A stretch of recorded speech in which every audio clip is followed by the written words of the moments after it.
ఈ రోజు ఈ వీడియోలో 2024 జూన్ లో మన తెలుగులో థియేట్రికల్ గా రిలీజ్ అయిన సినిమాలేంటి, వాటి బాక్స్ ఆఫీస్ రిజల్ట్ ఏంటనే తెలుసుకుందాం.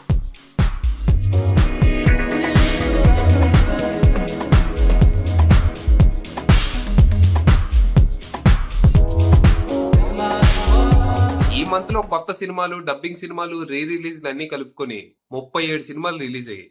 వీటిలో రీ రిలీజ్లు పక్కన పెట్టేస్తే కొత్త సినిమాలు 32 రిలీజ్ అయ్యాయి. వీటిలో బ్లాక్ బాస్టర్ అయిన సినిమా ఒకటి, సూపర్ డూపర్ హిట్ అయిన సినిమా ఒకటి, హిట్ అయిన సినిమా ఒకటి, ఫ్లాప్ అయిన సినిమాలు 2, ఇక డిజాస్టర్లు, డిపాజిట్ గల్లంతైన సినిమాలు 27.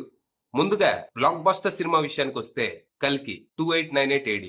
ప్రభాస్ హీరోగా నాగశ్విన్ డైరెక్షన్ లో వచ్చిన జాన్రా డిఫైనింగ్ మూవీ ఇది. అత్యంత భారీ బడ్జెట్ తో ఇండియన్ సినిమా ఇంతకు ముందెప్పుడు చూడని సరికొత్త జాన్రాలో వచ్చిన ఈ సినిమా విమర్శకుల ప్రశంసలు అందుకోవటమే కాకుండా బాక్స్ ఆఫీస్ రికార్డులు తిరగరాస్తుంది. తెలుగు, తమిళ్, హిందీ, మలయాళం, కన్నడ ఇలా అన్ని భాషల ఆడియన్స్ ఈ సినిమాకి బ్రహ్మరథం పడుతున్నారు. మామూలుగా తమిళ ఆడియన్స్ కొంచెం మొండిగా ఉంటారు. వాళ్ళు వాళ్ళ భాష సినిమాలను తప్ప మిగిలిన భాషల సినిమాల్ని అస్సలు పట్టించుకోరు. అలాంటిది వాళ్ళు కూడా ఈ సినిమా చూడటానికి ఆగపడుతున్నారు. దీన్ని బట్టి అర్థం చేసుకోవచ్చు, ఈ సినిమా గురించి, ఈ సినిమా కలెక్షన్ల గురించి చాలా కాలం మాట్లాడుకుంటారు. సో ఇక చాలు, ఈ సినిమా గురించి చెప్పుకుంటూ పోతే నేను చెబుతానే ఉంటా, మీరు వింటానే ఉంటారు. ఇక సూపర్ డూపర్ హిట్ సినిమా విషయానికి వస్తే మహారాజా. తెలుగులో ఎలాంటి అంచనాలు లేకుండా రిలీజ్ అయిన ఈ సినిమా పాజిటివ్ టాక్ పవర్ చూపిస్తూ బాక్స్ ఆఫీస్ దగ్గర రచ్చరచ్చ చేసింది. తెలుగులో ఆల్మోస్ట్ 15 కోట్ల గ్రాస్ వరకు కలెక్ట్ చేసి బ్రేక్ ఈవెన్ టార్గెట్ మీద భారీ లాభాలు తెచ్చిపెట్టింది. ఇక తమిళ్లో కూడా అద్భుతాలు సృష్టించిన ఈ సినిమా మొత్తంగా 100 కోట్ల వరకు కలెక్ట్ చేసి దుమ్ము లేపింది. మొత్తానికి విజయ్ సేతుపతి 50వ సినిమా తను ఎప్పటికీ గుర్తుపెట్టుకోదగ్గ సినిమాగా మారిపోయింది. ఇక హిట్ అయిన సినిమా విషయానికి వస్తే మనమే. శర్వానంద్ హీరోగా శ్రీరామ్ ఆదిత్య డైరెక్షన్ లో వచ్చిన ఫ్యామిలీ ఎంటర్టైనర్ ఇది. మొదటి ఆటకే మిక్స్డ్ టాక్ అందుకున్న ఈ సినిమా వీకెండ్ తర్వాత చేతులు ఎత్తేసిద్దేమో అనుకున్నప్పటికీ ఫ్యామిలీ ఆడియన్స్ సపోర్ట్ తో హిట్ గీత దాటింది. 10 కోట్ల బ్రేక్ ఈవెన్ టార్గెట్ మీద 50 లక్షలకు పైగా ప్రాఫిట్ అందుకుని క్లీన్ హిట్ గా నిలిచింది. ఈ సినిమా నాకు పర్సనల్ గా పెద్దగా నచ్చకపోయినప్పటికీ శర్వానంద్ కి మంచి హిట్ పడినందుకు ఐఎమ్ హ్యాపీ.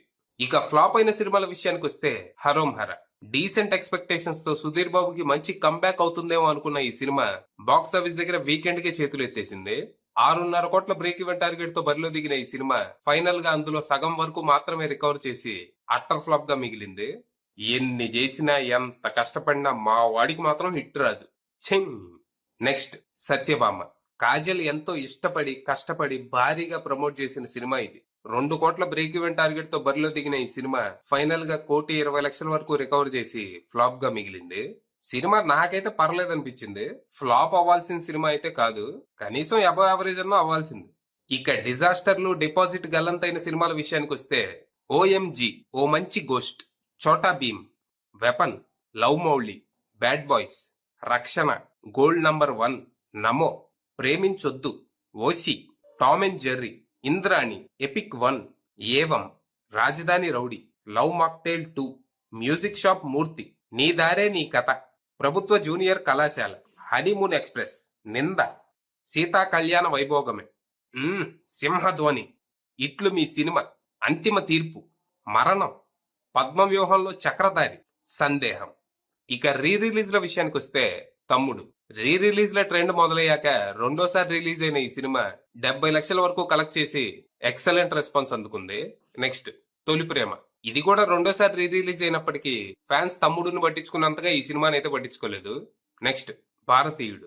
భారతీయుడు 2 వస్తున్న సందర్భంగా పార్ట్ 1 ని మళ్ళీ రీ రిలీజ్ చేశారు. అయితే దీనికి పెద్ద రెస్పాన్స్ అయితే రాలేదు. నెక్స్ట్ ప్రేమ కథా చిత్రం అండ్ ఉపేంద్ర ఏ. ఈ 2 సినిమాల్ని కూడా ఆడియన్స్ అయితే పెద్దగా పట్టించుకోలేదు. ఇది టోటల్ గా 2024 జూన్ లో మన బాక్స్ ఆఫీస్ పరిస్థితి. ఈ సంవత్సరం ఇప్పటి వరకు నెలకొక హిట్ రావటమే గగనం అయిపోగా ఈ మంత్ లో మాత్రం 3 హిట్లు పడ్డాయి. సో బాక్స్ ఆఫీస్ పరంగా ఇది బెస్ట్ మంత్ అని చెప్పుకోవచ్చు. ఇక ఈ మంత్ లో నాకు బాగా నచ్చిన సినిమా ఆబ్వియస్ గా కల్కి. ఇక నన్ను బాగా ఇబ్బంది పెట్టిన సినిమా ఓఎంజీ, ఓ మంచి గోస్ట్. మామూలు రాడ్ కాదు ఇది, విశాఖ వారి XXL త్రిబుల్ కోటెడ్ రాడ్. ఇంకేంటి మరి, లైక్లు, షేర్లు, సబ్స్క్రైబ్లు ఏమైనా చేయొచ్చుగా. ప్రతి వీడియోకి అడగను నేను, ఎప్పుడో నెలకోసారి అడుగుతా. సో కానీ చేయండి, చూస్తా ఉంటాను నేను. ఇది విషయం.